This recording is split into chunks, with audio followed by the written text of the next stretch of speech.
Hi అండి, అందరికీ నమస్తే. Welcome to our channel Hannu Geet world. మా ఛానల్ కనుక ఫస్ట్ టైం చూస్తున్నట్లయితే ప్లీజ్ సపోర్ట్ చేయండి, సబ్స్క్రైబ్ చేయండి, షేర్ చేయండి, లైక్ చేయండి, అలాగే కామెంట్ చేయండి.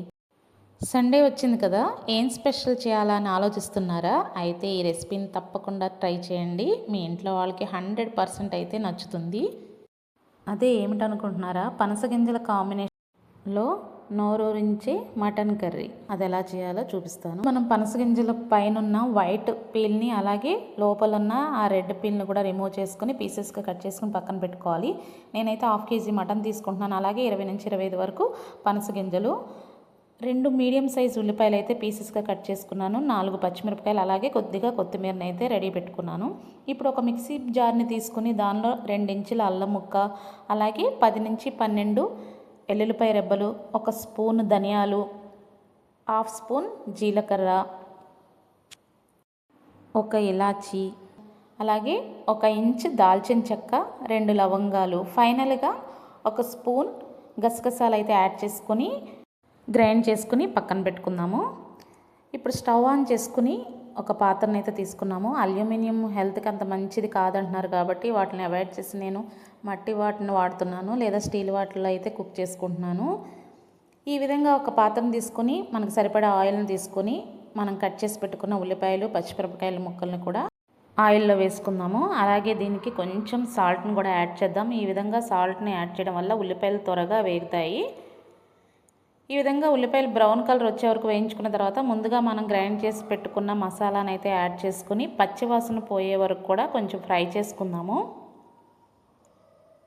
ఈ విధంగా పచ్చివాసన పోయాక మనం ముందుగా పసుపు, ఉప్పు నీటిలో కడిగి పెట్టుకున్న మటన్ అయితే యాడ్ చేసుకుందాము. దానికి కొంచెం పసుపుని, 1/4 టీ స్పూన్ పసుపు యాడ్ చేసుకొని ఈ ముక్కల్లో ఉన్న వాటర్ అంతా కూడా ఇంకిపోయే వరకు మూత పెట్టుకొని ఒక 5 to 10 minutes అయితే ఉడికించుకుందాము.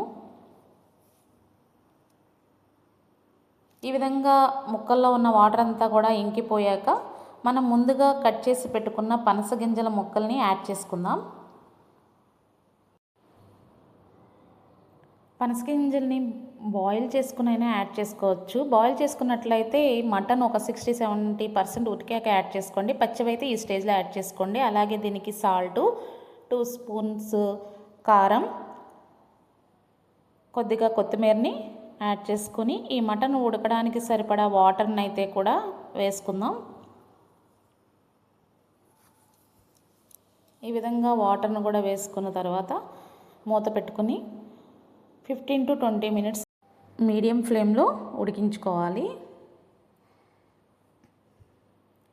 ఇప్పుడైతే మనం మూత పెట్టుకొని ఒక 20 minutes మీడియం ఫ్లేమ్లో అయితే ఉడికించుకుందాము. మటన్ ఎంత మెత్తగా ఉడికితే అంత టేస్టీగా ఉంటుంది, అలాగే ఈజీగా డైజెషన్ అవుతుంది. ఇప్పుడు ఫైనల్గా అయితే మనం కొంచెం కొత్తిమీరని అయితే యాడ్ చేసుకుందాము.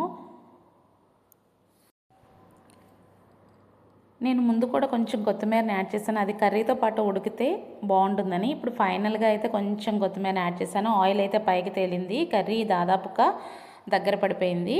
1 or 2 minutes ఉంచుకొని ఇంకా మనం డిష్ అవుట్ అయితే చేసేసుకోవచ్చు. ఇప్పుడు స్టవ్ ఆఫ్ చేసుకొని మనం ఈ కర్రీని అయితే వేరొక బౌల్లోకి ట్రాన్స్ఫర్ చేసుకుందాము. పనసగింజలు మటన్ కర్రీ అయితే రెడీ అయిపోయింది. ఒకసారి ఎవరైనా ట్రై చేయని వాళ్ళు ఉంటే ఈ విధంగా ట్రై చేసి చూడండి, మీకు తప్పకుండా నచ్చుతుంది. ఎవరైనా స్పెషల్ గెస్ట్లు వచ్చినట్లయితే కూడా ఈ రెసిపీని తప్పకుండా ట్రై చేయండి. ఈ స్పెషల్ డిష్ లాగా ఉంటుంది.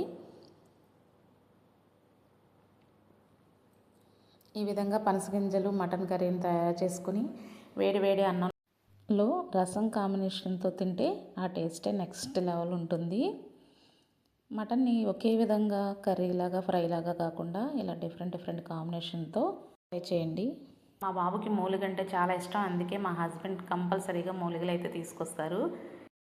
దీనికి కాంబినేషన్గా నేను టమాటా రసం కూడా చేశాను. ఇప్పుడు మా పిల్లలకైతే నేను ఈ టమాటా రసం వేసి ఈ పనసగింజలు మటన్ కర్రీని అయితే టేస్ట్ చూపించిపోతున్నాను. ఈ వీడియో కనుక మీకు నచ్చినట్లయితే ప్లీజ్ షేర్ చేయండి, లైక్ చేయండి. చూడండి మటన్ పీస్ ఎంత స్మూత్గా ఉడికిందో, అలాగే పనసగింజ కూడా చాలా స్మూత్గా కుక్ అయింది. Thank you for watching. Bye bye.